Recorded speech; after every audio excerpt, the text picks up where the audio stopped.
Hello, everybody. How are you doing? This is me, S. Anthony Thomas. This is the S. Anthony Thomas Show. This is another pop-in because I am not back home yet. And I want to apologize in advance for the sound of my voice because I'm using my phone because I want to stick with the podcasting schedule. And also, I have a stuffed up nose. So, yeah, the voice is not going to sound the normal smooth tones that you're used to. But I need to get this out of the way because I'm annoyed with something that happened to me. And I want to say right now, and I think you would agree with me when I say this, and that thing that I'm going to say is customer service sucks. It really does suck. And sometimes it sucks so badly, it makes you upset and you get angry. It may even make your blood pressure go up because the people who are doing the job stink. I used to work in customer service, and I was good at it, right? Because I always thought, as the person doing customer service, it was my job to make sure that the customer was treated well. I was a problem solver. If you're in customer service, that's what your job is, to solve problems. I know it's difficult. I know you're dealing with tough customers. I know sometimes the customer can be frustrated. I know sometimes the customer can be mean. I've been on the other end of that. I answered the phone to actually help someone, and I was in a good mood. And by the time I was on the phone with this person for more than 15 seconds, I had been called every name in the book. So much so that I was personally offended. And here's the thing. I grew up in a tough neighborhood where people said really, really horrible things to each other. And even under that circumstance, I was offended by the person on the other end of the phone. And I was the person who was trying to help them. And then I took a step back and realized they're not really mad at me. They're mad at the situation. I'm just the person they're blasting because I'm here. This is like when you come home and your spouse is mad at somebody at work. They're not mad at you. You didn't do anything. But they walk in the house, they got an attitude problem. They're giving you short answers and treating you like crap for the first 45 minutes after they come home, right? And then they realize they're being idiots. They sit down next to you. They give you a kiss on the cheek. They say they're sorry. And then you take them upstairs and give them that good deep business so good they think it's Christmas. You know what I'm saying, right? Well, in the particular case of this customer service, the guy was going nuts on me, right? And as I'm looking through his file, I realized what the mistake was. And as it turns out, it was his mistake, and I could prove it. But I didn't rub it in his face. I said, I see what the problem is, Mr. Johnson. His name wasn't Johnson, but he was acting like a Johnson. And I said, I can solve this for you right now. This problem will be resolved before you put the phone back down. I'm going to do this, and I made sure to make sure my keypad clicked extra loudly so he could hear it. And I said, click. There you go, Mr. Johnson. Problem solved. Your whatever. Don't want to get into specifics. Your whatever will be whatever. And if, as it turns out, it'll whatever about a day faster than it would have had you not called. Really? Mm-hmm. Oh, okay. What's your name? Gave a fake name. Bill. Bill, I'm sorry, man. You're just doing your job. It's not your fault. I apologize, Bill, for all the things I said about you and your mother and... And for the record, yes, he did say some stuff about me and my mother and your aunt and your grandmother. He basically cursed out the several generations of my family. And and he hung up the phone in a good mood. And even though I had been blasted and cursed at and had horrible things said about me, I was laughing when the phone went down because of the way he changed over. But as a customer service person, that's your job, to do the job, to make the customer happy if you have the ability to do so. In my particular case, and keep in mind, like I said, I used to do customer service for a little while. I was trying to get some customer service. This happened years ago, and it still annoys me. I had an ATM card, right? And I was waiting for the new card to come in. And back then, you'd get a postcard in the mail, and it would say, your card will be to your house in 10 business days. Not a problem. Plenty of time on the expiration date of my card. 10 days, that's nothing. Day 8, not a problem. Day 9, well, he said 10 days. Day 10, well, maybe it's a day late. Day 15, 16, what the hell is going on? And it wasn't there. I shouldn't have waited that long, but things happened, right? And I still had plenty of time. So I call the bank, and I get the customer service person. And the person says to me, okay, Mr. Thomas, what we're going to do now is, because like if your card is still out there in the world, man, what we're going to do is we're going to cancel your cards. And I heard the zzz, cards. There was only one card coming, but he said cards. And I said, yeah, okay. I said, wait, cards? I only have one card coming. Oh, yeah, we're going to make sure, just to be safe, we're going to cancel the card that's coming. You're also going to cancel the card that you have. And I'm thinking, no, I don't want you to cancel the card that I have. I pay my bills with this credit card, and some of my bills, like my car insurance and things of that nature, come out on this card, so I would rather not have that canceled. Oh, okay, no problem, Mr. Thomas, no problem. Because a lot of people want us to just cancel both cards, so we're going to do that. So, okay, so I'm just going to put it here on the record to cancel both cards. No. We literally did that for 10 minutes, where he would give me these long explanations, try to get into small talk, and then try to end the phone call by saying he was going to cancel both cards. No. I had to stop him. I said, listen, I absolutely do not want you to cancel the card that I currently have. Do not do that. You said this is being recorded, correct? Yes, which means we're recording me telling you to not, under any circumstances, do not cancel the card that I have. Well, if I can't cancel that card, how about I, know what you could do just to be more safe, man? What we could do is I won't cancel either one of the cards, right? So, like, what you could do is, if you have some bills coming out, you can make sure those bills are paid, and then you could call us back, and then we could cancel both cards once again. So I said, I'm going to call you back after these transactions. But, once again, as it's being recorded, do not cancel my card. Okay, we're not going to do any canceling until you call us back. 15 minutes out of my life I will never get back. So, of course, I had to go into the bank, get a temporary card, and everything turned out to be fine. But if they had just done what I had asked, if they had just canceled that other card and then issued me a new card and expedited it, I wouldn't have had to do anything. But no. It's because customer service sucks. I've seen good customer service, other than the good customer service that I did. I was at a friend's house, one of my buddies, right? Really proud that he bought a house with his wife. Real great place, great couple, okay? He has a problem in his house. He has a pipe that needs to be fixed, right? And of course he thinks he's Captain Fix-It, right? Because a lot of times when people fix things in their house, they make the mistake of thinking that they're as good as the people who would do this for a living.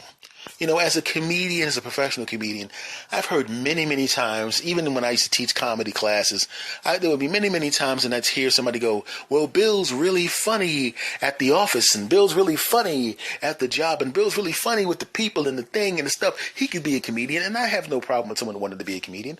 I really don't care. But there's a difference between someone who can make someone laugh in an office, and someone who's funny on the bus, and someone who's funny at the office in front of the coffee machine, and someone who does it professionally. Why is it different? Because it's not the same level of skill, right? It's not the same amount of pressure involved. Right? You're telling funny stories to people that already know you and like you and have not gotten dressed up, have not hired a babysitter, have not fought through traffic, have not had to pay for parking, have not bought tickets 5 days in advance, have not done any of those things, have not done those things. And if you're not funny in the office, it doesn't ruin a person's weekend. If the professional comedian is not funny and sucks, they may get fired, they may have their reputation destroyed, they may not get paid. There's so many other things. You have that pressure. And so I had a guy one time, he tried to fix a pipe in his house, and all he had to do was screw one thing. One of the pipes got a little loose. He went and screwed it with his hand, and it stopped leaking, and he thought he was a master plumber. So whenever there was a problem, instead of getting that thing fixed, he just kept screwing and not realizing that he was basically stripping the pipe. And eventually, boom, pipe bust, water all over the place. And instead of spending the $80 at the time he would have spent to fix the pipe, he wound up spending $200 to fix the pipe and another $1,000 to fix all the tiles on the floor that got flooded and destroyed. not good. Okay? I digress. Back to my friend. He had a pipe under his sink. He didn't know what was wrong with it. And unlike the person I just used as an example, he knew better than to try to go down there and try to fix it, because he admitted to himself and to his wife, who ridiculed him, that he doesn't know anything about plumbing. So he went and hired a plumber. The plumber comes into the house, goes under a sink, and what was under his sink was very, very simple. All he needed was a little bit, that tape that plumbers put on the pipe. The guy just put a little of that plumber's tape on underneath there, screwed it back on, and whatever it cost him like $3 to do whatever he did. He goes, "You know what, sir? I was already coming in this way anyway. You know what? I'm not even going to charge you for that. Don't worry about it. Here's my car. So if you really need it, if you have a real problem, you give me a call. I'll come take care of it." He wouldn't take a tip. Nothing. Man, it might have cost him $3 or $4 to fix my friend's pipe, but he said, "Nah, I'm not going to charge you for that." And he left. He left a card. Customer service. He was planting a seed. Customer service. So what happened? What happened? My friend actually didn't need anything for a while, maybe even almost a year or so. He didn't need anything, but what did he do? With that card, he talked that guy up a bunch of times, told a bunch of people about that guy. And even though he personally didn't need the guy for about a year or so, 5, 6, 7, 8, 9, 10, 15 people that he knew and people that knew the people he knew called this guy, and they had real work done. So this guy probably made several $1,000s just by doing really good customer service, and it cost him maybe $3, maybe $5 tops. Decided not to charge the guy. And then my friend did call him back when he needed to get a baby sock snaked out of his drain. So now that's another $150, $200 right there. All because he invested $3 to $5 in goodwill and good customer service. Ooh. If somebody told me I could invest $3 in something and I was going to get $3 to $5 grand over the course of the next year, would I do it? You're damn right. Would you do it? You're daggone right you would. Good customer service. Now I'm going to give you an example of bad customer service. Other than the one I just gave you that happened to me. This also happened to me. 2 coffee shops within a quarter of a block of each other. One I used to go to all the time, and another one I would occasionally go to. The one I went to all the time at the time, they were really kind of curt and short with people. Not friendly at all. No small talk. Almost acted when you ordered something as if you were getting on their nerves by having the nerve to actually want to eat something. And, they're back. They want us to give them food, even though this is a place where we cook food. Oh, all right, what do you want? Well, I like a bacon, egg, and cheese. Okay. And a cup of coffee. Oh, God. Wow. Anything else I can do for you? That's only a slight exaggeration. They literally acted like you were annoying them by coming in. But unfortunately, or fortunately, sometimes people are creatures of habit. So you will sometimes keep doing something that sucks because you're used to doing it. One time, something was going on up the block, and I couldn't get up the block, and I said, "I'm not going all the way up there. Here's a place that sells basically the same food. I'll park here, I'll walk in there." I mean, how much different could it be? Walked in there, and it was making your way in the world today. It was like Cheers when I walked up in that joint, and I hadn't been in there that often. And they were happy I was in there. They gave you a little small talk action. English was their second language. They didn't give a crap. They gave you small talk anyway. It was fantastic. Great people. Then I ate the food, and the food was pretty much the same as the other place. The other place was pretty good too. But if you have a choice between going to a place where they act like they don't even want you in there, and this place where they act like they want you in there, and they want to know what your name is. You tell them your name. They tell you their names. All of a sudden, you're having polite little conversation. Nothing deep, but polite conversation, right? They're really pleasant with everything, right? If you spill a little something, they go, don't worry about it. They wipe it up. All of that crap, right? Greet everybody that comes in the door. All things being equal, which one are you going to go to? The one that acts like they want you there? That goes out of their way for you? You need a little extra salt? No problem. The salt shaker's empty. That's okay. I got some in the basement. I'll be right back. I mean, come on, man. Or the other place is like, really? What? You want 2 tablespoons of sugar in your coffee? Oh, okay, I'm going to walk around the back here. You're going to hear the sound of spitting, but I'm definitely not spitting in your coffee. Hold on. No, let me start before you look at it.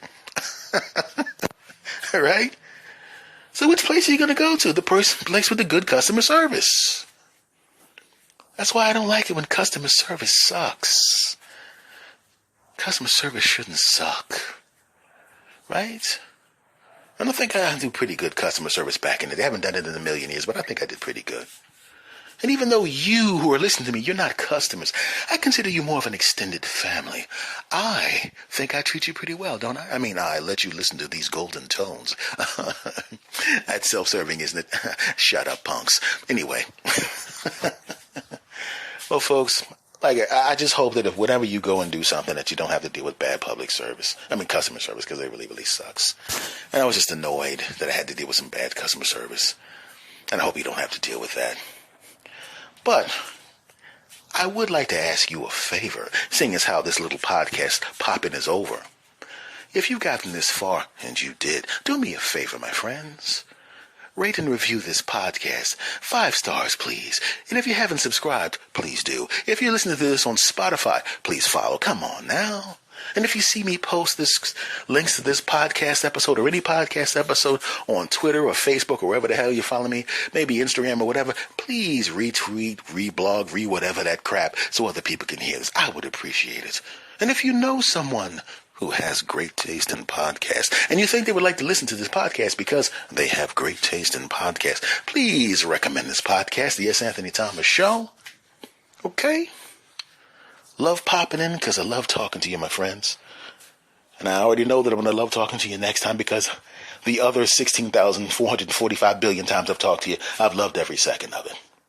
Much love to you all, and I will see you again next time, my brothers and sisters. Take care.